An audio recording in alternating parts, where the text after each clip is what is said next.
오늘 아침에 일어나서 대한독립 만세를 불렀습니다. 소리내어 부르고 싶었지만 아이들이 자고 있어서 마음속으로 대한독립 만세를 크게 불렀습니다. 오늘은 8.15 강복절 제76주년입니다. 혹시 우리 성도님 중에 76년 전에 목이 터져라고 대한독립 만세를 부르신 성도님 계십니까?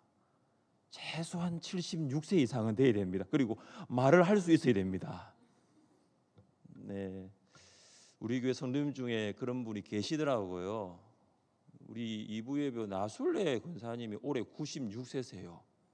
제가 물어보려고 이부예배 때 권사님 불렀습니까?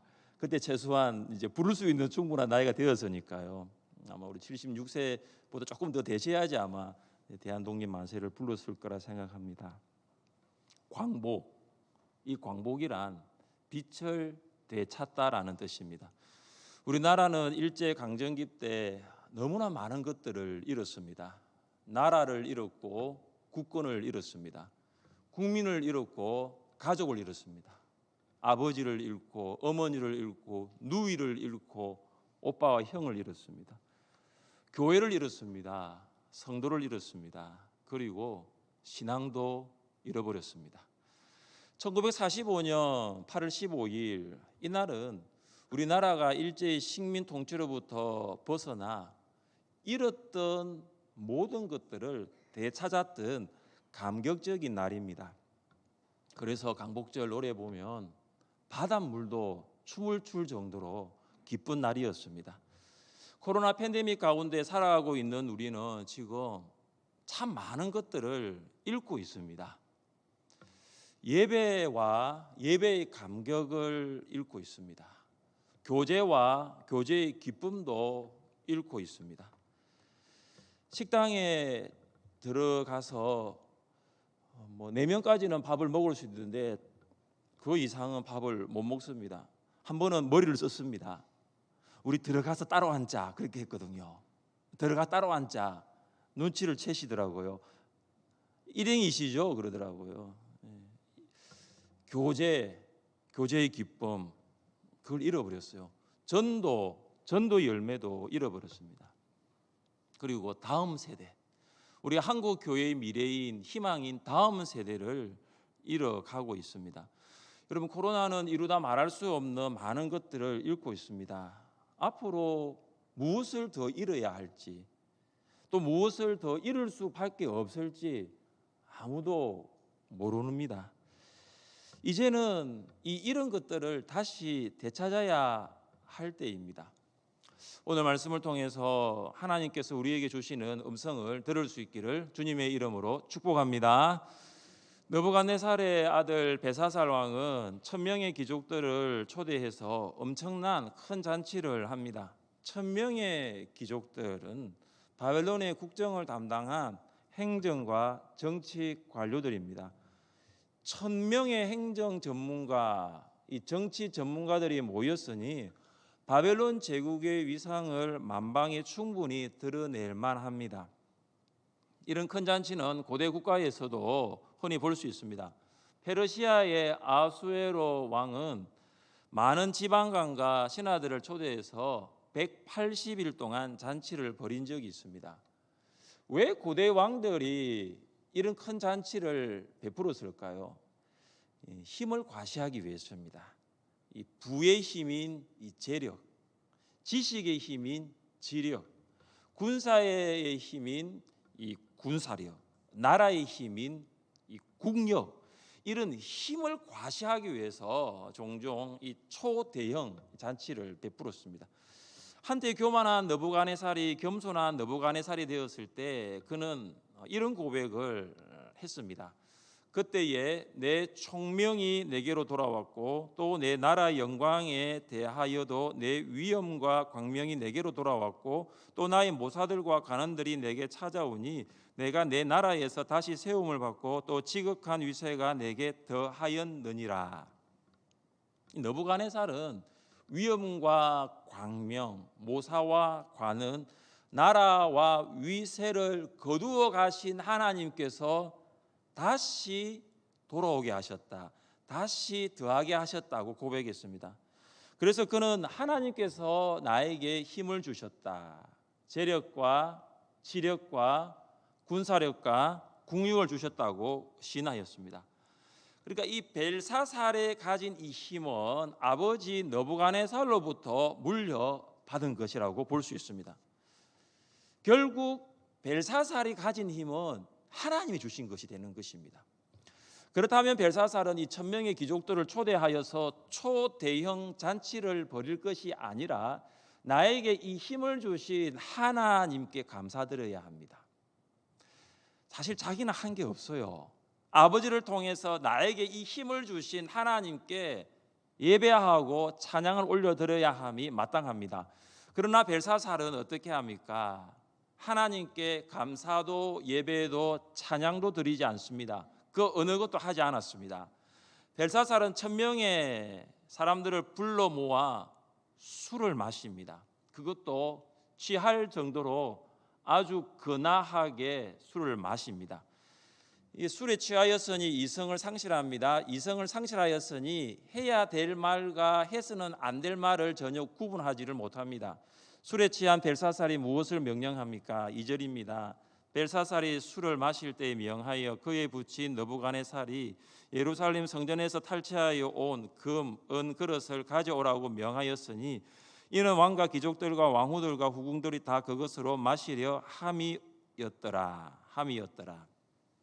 이 명령을 받은 이 신하들이 예루살렘 성전에서 탈취해 온 금과 은 그릇을 가지고 옵니다.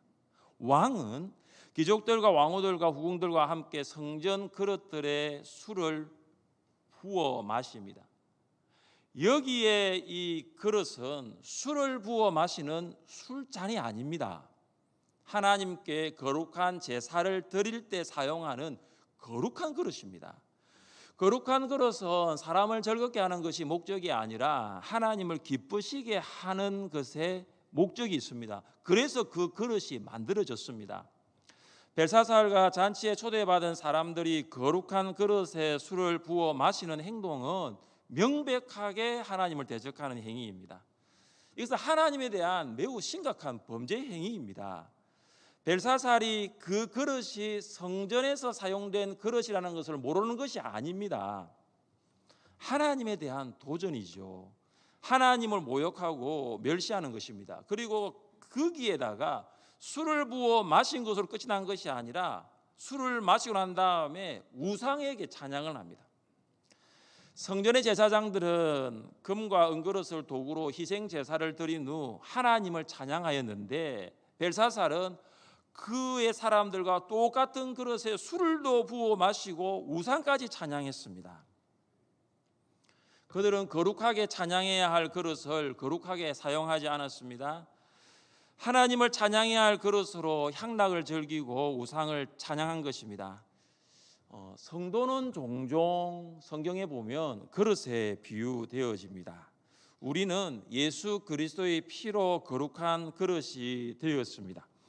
우리는 거룩해질 수 없는 그릇이었는데 거룩한 그릇이 된 것입니다. 하나님의 은혜입니다. 예수님의 피가 우리를 거룩하게 하셨습니다. 우리가 이 보배를 질그릇에 가졌으니 이는 심히 큰 능력은 하나님께 있고 우리에게 있지 아니함을 알게 하려 함이라. 사랑하는 성도 여러분, 왜 우리가 거룩한 그릇입니까? 예수 그리스도께서 우리 안에 계시기 때문입니다. 우리를 피로 깨끗하게 하신 예수 그리스도께서 우리 안에 계시기에 우리는 깨끗하고 거룩한 그릇이 된 것입니다. 이것을 아는 성도는 더러운 것, 추한 것, 죄악된 것을 담을 수 없습니다. 담지 말아야 합니다.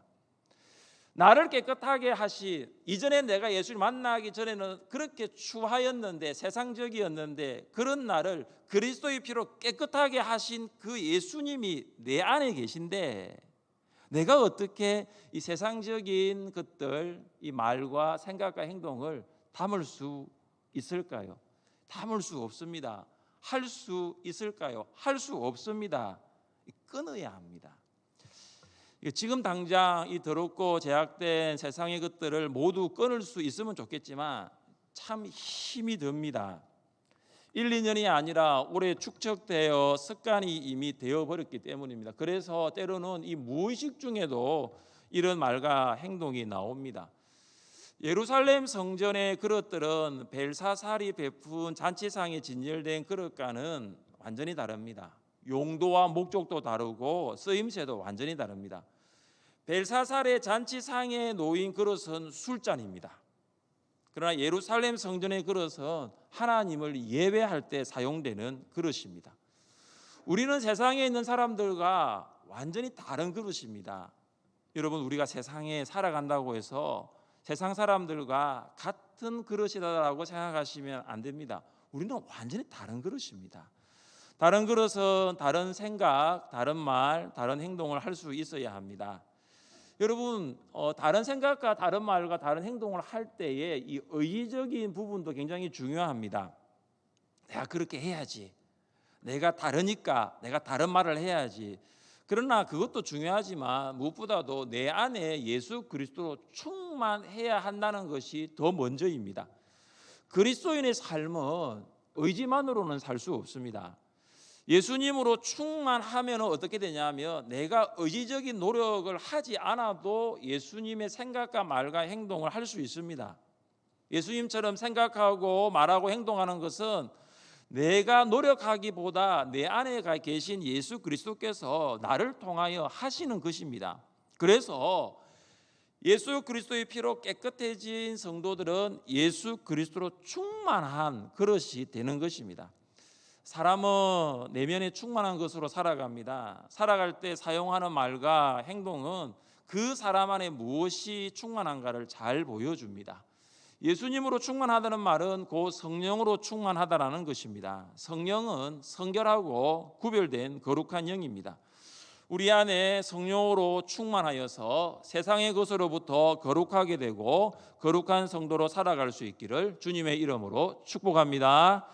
하나님께서 거룩하게 사용해야 할 그릇을 거룩하게 사용하지 않은 벨사살을 어떻게 하십니까? 5절입니다. 그때에 사람의 손가락들이 나타나서 왕궁 촛대 맞은편 석회벽에 글자를 쓰는데 왕이 그 글자 쓰는 손가락을 본지라. 그때가 언제입니까? 사람들이 성전의 그릇들로 술을 마시고 우상을 찬양할 때입니다. 그때 어떤 일이 일어납니까? 사람의 손가락이 나타나 촛대 맞은편에 있는 석회벽 위에 글씨를 쓰기 시작합니다. 이 석회벽은 장식이나 어떤 문양이 전혀 없는 그냥 하얀 석회로 발라 이렇게 된 하얀 벽이라고 보시면 됩니다. 하얀 벽. 어떤 글씨를 쓰더라도 잘 보일 수밖에 없습니다. 하얀 벽이니까요. 게다가 이 촛대의 불빛이 그 하얀 벽을 비추고 있습니다. 그러니까 벽도 하얗고 조명까지 비추고 있으니 그 글씨는 더욱 선명하게 보일 수밖에 없습니다. 벨사살은 나는 어두워서 그 벽에 쓴 글씨를 보지 못했다라는 핑계할 수 없을 정도로 그 글씨는 매우 선명하였습니다. 벨사살은 하얀 벽에 글씨를 쓰는 손을 보면서 겁에 질려 벌벌 떨기 시작합니다. 얼굴에는 핏기가 없어지고 안색은 창백합니다. 다리 관절이 확 풀려서 이 두 무릎은 사시나무 떨듯이 부딪히고 있습니다. 이 극도의 공포가 온 것입니다. 이 공포가 몰려와도 쓰나미처럼 몰려온 것 같아요. 방금 전까지는 너무 기분이 좋았잖아요. 부어라, 마셔라, 우상까지 찬양했고 이게 흥이 극도에 달았던 이 잔치, 그 가운데 벨사살은 에게 두려움이 찾아온 것입니다. 잔치 분위기가 이 순식간에 엉망이 되어버립니다. 벽에 쓰인 글씨는 하나님을 대적하고 모욕하고 멸시하는 자들에 대한 하나님의 경고입니다. 하나님의 말씀을 들어보십시오. 너는 내 하나님 여호와의 이름을 망령되게 부르지 말라. 여호와는 그의 이름을 망령되게 부르는 자를 죄 없다 하지 아니하리라. 하나님께서는 하나님의 이름을 망령되게 부르는 자를 죄 없다 하지 아니하십니다. 하나님의 이름을 망령되게 부르는 자를 죄인이라고 하십니다. 성전의 거룩한 그릇들을 술을 부어 마시는 술잔으로 사용한 벨사살은 죄인입니다. 하나님을 모욕하고 멸시하고 대적하였기 때문입니다. 벽에 쓰인 글씨는 그 벨사살을 향한 하나님의 경고문입니다. 벽에 쓰인 글씨는 하나님을 모욕하고 멸시한 경고문입니다. 하나님께서는 즉시 벨사살에게 바벨론의 왕으로부터 퇴장을 명령할 수도 있습니다. 하나님께서는 바로 벨사살을 세계 역사로부터 당장 퇴장하라고 명령할 수도 있습니다. 그런데 하나님께서는 퇴장 명령을 내리시기 전에 경고를 하십니다. 하나님께서 그에게 내미신 카드는 빨간 레드 카드가 아닐 것입니다. 노란 옐로우 카드일 것입니다. 퇴장이 아니라 경고하고 계십니다. 벨사살은 우주와 인생의 심판자 대신 하나님으로 경고받았습니다. 왜 벨사살은 하나님부터 경고를 받았습니까? 교만하였기 때문입니다. 교만은 하나님의 다스림을 받지 않는 것입니다. 하나님의 다스림을 받지 않는 순간부터 죄가 들어옵니다. 하나님의 다스림을 거부한 때부터 질서는 파괴됩니다. 교만한 사람은 하나님의 다스림을 받지 않습니다. 교만한 사람은 다른 사람의 다스림을 거부합니다. 여러분, 교만한 자녀는 어떤 자녀일까요? 부모의 다스림을 받지 않겠다고 하는 자녀는 교만한 자녀입니다. 부모가 아무리 자녀에게 권면하더라도 자녀는 부모의 다스림을 거부합니다. 그래서 요즘 자녀는 이 거부 정도가 아니라 폭언의 폭행까지 하지 않습니까? 교만한 성도는 어떤 성도일까요? 교회 지도자의 다스림을 받지 않습니다. 권면하고 이렇게 합시다 이야기해도 권면을 거부하는, 다스림을 거부하는 것입니다. 사랑하는 성도 여러분, 하나님의 대리자인 부모의 다스림을 받지 않는 자녀가 과연 하나님의 다스림을 받는다라고 말할 수 있을까요? 하나님께서 기름 부어 세우신 교회 지도자들의 다스림을 받지 않는 성도가 내가 하나님의 다스림을 받는다라고 말할 수 있을까요? 자녀를 가장 많이 생각하는 사람 누구일까요? 부모 아니겠습니까? 나를 낳아주시고 나를 길러주신 부모가 나를 가장 많이 생각합니다. 성도를 가장 많이 생각하는 사람 누구이겠습니까? 교회 지도자 아니겠습니까? 교사, 목사, 목자, 목녀, 초원직이 아니겠습니까? 다른 교회 학교 교사가 하늘샘 교회 학교를 사랑하겠습니까? 다른 교회 구역장이 하늘샘 교회 목원들을 섬기겠습니까? 다른 교회 장로와 목사가 하늘샘 교회 성도를 위해서 기도하며 헌신하겠습니까? 하나님께서는 교만한 벨사살뿐만 아니라 교만한 자녀와 성도에게도 경고하십니다. 하나님의 다스림을 받지 않고 거부할 때 경고하십니다. 거룩하게 살아가야 할 우리가 세속적으로 살아가고 있을 때 경고하십니다. 우리 백성은, 유다 백성은 예루살렘에 살면서 성전에서 제사를 드리면서 하나님을 예배하지 않고 우상을 숭배했습니다. 교만입니다. 하나님의 다스림을 거부한 것입니다. 그래서 그들은 하나님의 경고를 받았습니다. 그래서 바벨론의 포로로 끌려와서 살아가고 있습니다. 그들은 다니엘 5장을 읽으면서 어떤 생각이 들었을까요? 이것은 벨사살의 이야기가 아니라 바로 내 이야기구나, 나의 이야기라는 생각을 하지 않았을까요? 우리도 마찬가지입니다. 다니엘 5장은 벨사살의 이야기가 아닙니다. 바로 나의 이야기입니다. 바로 우리의 이야기입니다. 코로나 가운데 거룩한 성도로 살아가지 못하고 있는 바로 나의 이야기라는 것이죠. 예수 그리스도의 피로 성도가 되었지만 여전히 거룩한 삶을 살지 못하고 있다면 나도 하나님의 경고를 받을 수 있다는 것을 잊지 마십시오.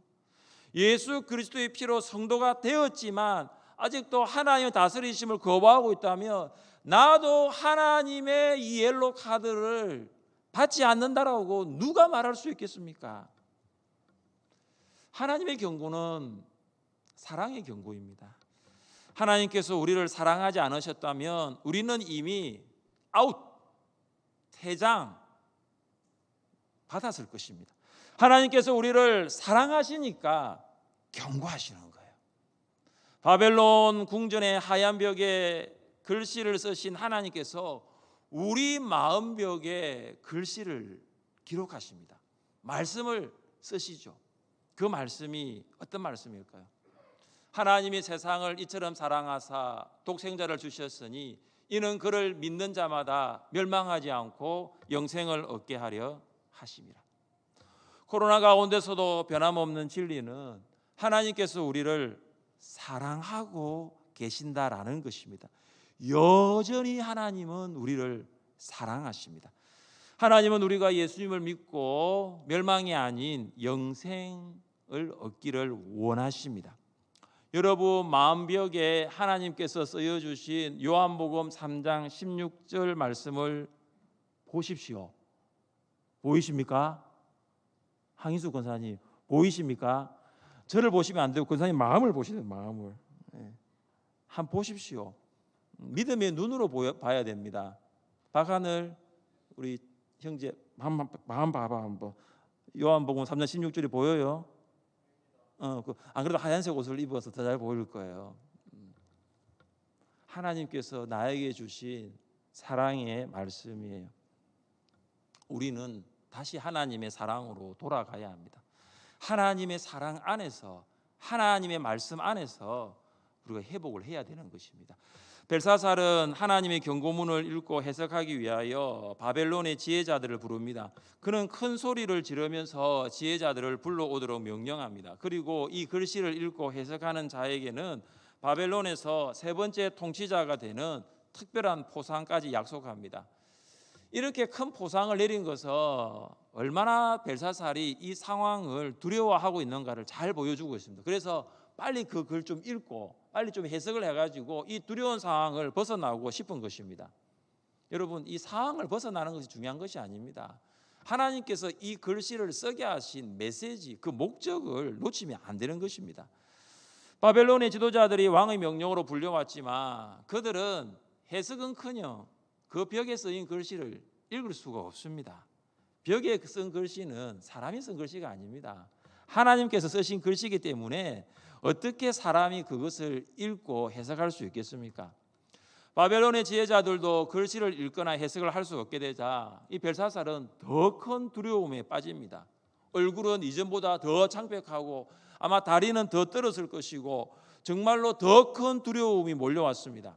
함께 있던 귀족들도 왕의 이런 모습을 보고 혼란에 빠집니다.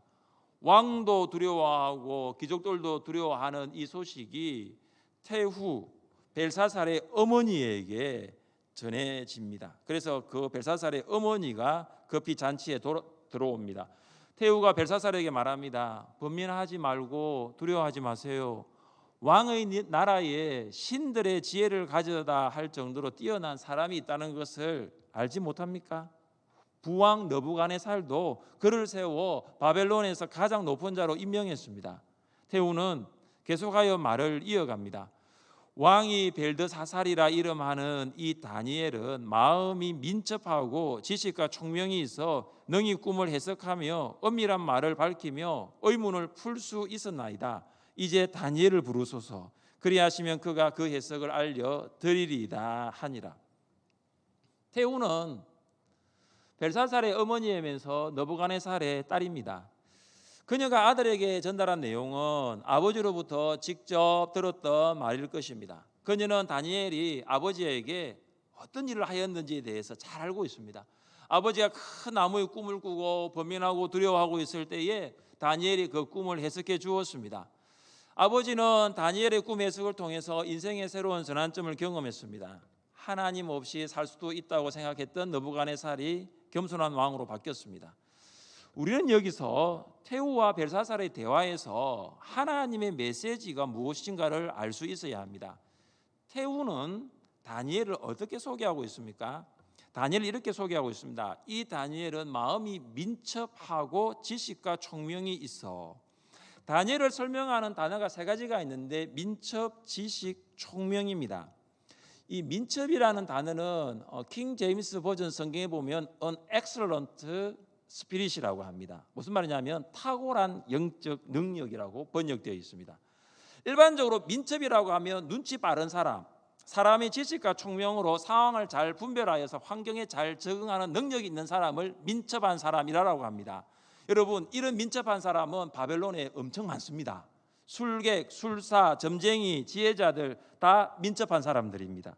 그런데 그들은 벽에 쓰인 글씨를 읽을 수도 없습니다. 그러나 태우가 말하는 다니엘의 민첩은 그런 민첩이 아닙니다. 탁월한 영적 능력입니다. 태우는 다니엘이 느부갓네살의 꿈과 내용, 그 해석을 하는 것을 보면서 감탄하지 않을 수가 없었습니다.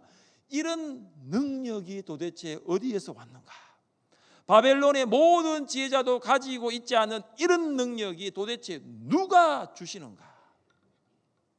사랑하는 성도 여러분, 우리는 살아가면서 많은 능력을 필요로 하는 세상 가운데 있습니다.